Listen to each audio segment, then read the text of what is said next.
नमस्कार मित्रों, गोष्ठी विद अतुल चैनल में आपका पुनः एक बार आत्मिक स्वागत, अभिनंदन।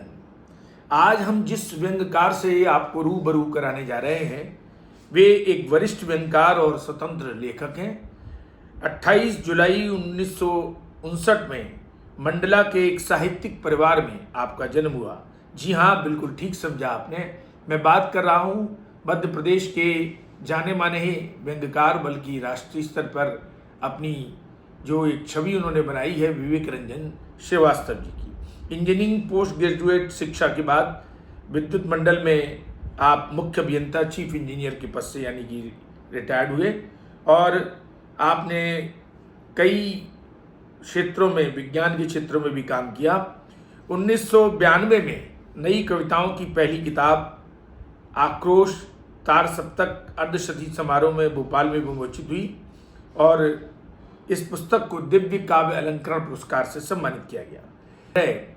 आपके कई व्यंग्य संग्रह प्रकाशित हो चुके हैं, जैसे राम भरोसे, कौआ कान ले गया, मेरे प्रिय व्यंग, धन्नो बसंती और वसंत, बकवास काम की, समस्या का पंजीकरण, खटर पटर व अन्य, तथा किंडल प्लेटफॉर्म पर भी आपकी कुछ किताबें अंग्रेजी अनुवाद के रूप में उपलब्ध है।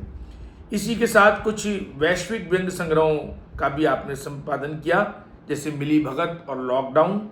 व्यंग्य के कुछ सामूहिक संग्रहों जैसे व्यंग्य के नवल स्वर, जैसे 21वीं सदी के 131 श्रेष्ठ व्यंग्यकार, 251 श्रेष्ठ व्यंग्यकार, अब तक 75 आदि में भी आपके व्यंग्य संकलित हैं।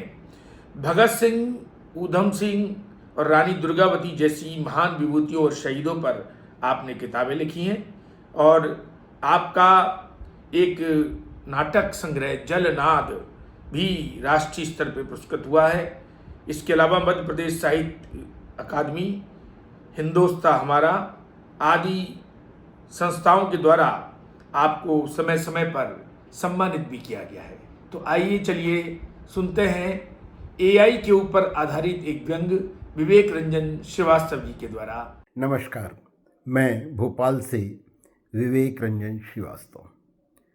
व्यंग्य का शीर्षक है एआई से मिले जवाब गलत भी हो सकते हैं।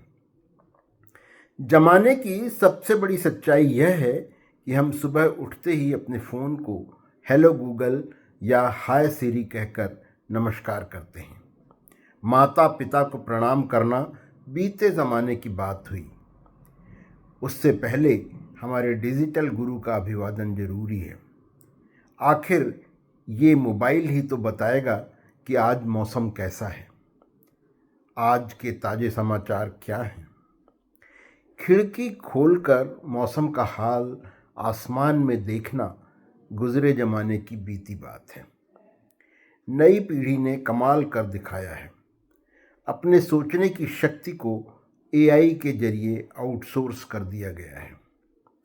अब तो छोटे बच्चे भी एआई से पूछते हैं कि 2 गुणित 2 बराबर कितना होता है। मैंने कल ही अपने पड़ोसी के बेटे को देखा, वह चैट जीपीटी से पूछ रहा था कि मेरे पापा का नाम क्या है। एआई तो एआई है, उसने गलत जवाब दिया तो बच्चा बोला, अरे यार, ये एआई भी कितना झूठा है। मम्मी जी पापा का नाम सुनकर चौंकी तो बेटा बोला, एआई से मिले जवाब गलत भी हो सकते हैं।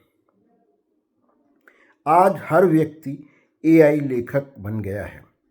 ऑफिस में ईमेल लिखना हो तो एआई, दोस्तों का जन्मदिन की शुभकामना देनी हो तो एआई, यहाँ तक कि व्हाट्सएप पर प्रेम पत्र का संदेश लिखना हो तो भी एआई से लिखवाया जाता है। फिर अगर गर्लफ्रेंड ने कोई नापसंदगी जाहिर की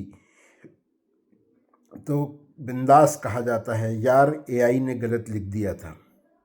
गर्लफ्रेंड भी मुस्कुराते हुए कहती है, एआई तो सही है, तुमने प्रॉम्प्ट ही गलत दी होगी।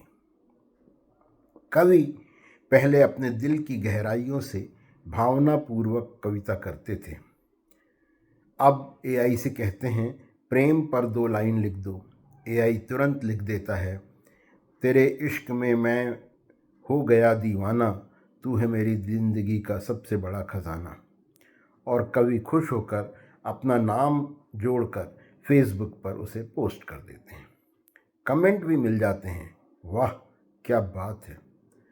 दुखदाई स्थिति यह है कि हम ज्ञान और सूचना के बीच फ़र्क ही भूल चुके हैं। एआई हमें हर सवाल का जवाब दे देता है, लेकिन ज्ञान कहाँ है?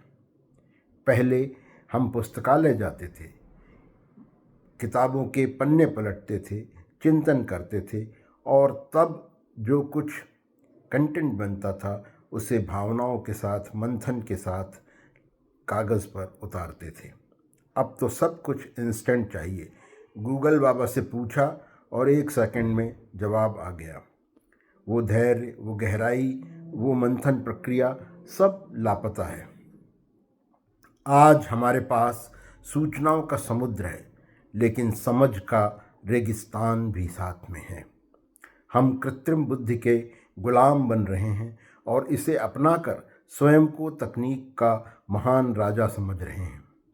अब एआई कहता है मुझसे गलती भी हो सकती है, तो हम हंसकर कहते हैं अरे यार, इंसान की चतुराई भरी कूट रचना से तो ये मशीनी गलती बेहतर ही है। बहरहाल कृत्रिम बुद्धि हमारी आत्मा के कोमल भाव समझने में अब तक नाकाम रहा है। हमने त्वरित सुविधा के नाम पर सृजनशीलता को गिरवी रख दिया है। आने वाली पीढ़ियां पूछेंगी आपने अपना दिमाग इस्तेमाल क्यों बंद कर दिया था, और हम जवाब देंगे एआई से पूछिए, हमें पता नहीं। अब आप सोचिए कि यह व्यंग लेख एआई की मदद के बिना पूरी तरह से मानवीय बुद्धि से लिखा गया है या नहीं। धन्यवाद। तो मित्रों, हमें उम्मीद है कि विवेक रंजन श्रीवास्तव का यह व्यंग, जो कि एआई तकनीक के ऊपर आधारित व्यंग था, निश्चित रूप से आपको पसंद आया होगा। इसी तरह से हमारे वीडियो को लाइक करिए, चैनल गोष्ठी विद अतुल को सब्सक्राइब करें और शेयर करते रहें, हमारे साथ जुड़े रहें। नमस्कार।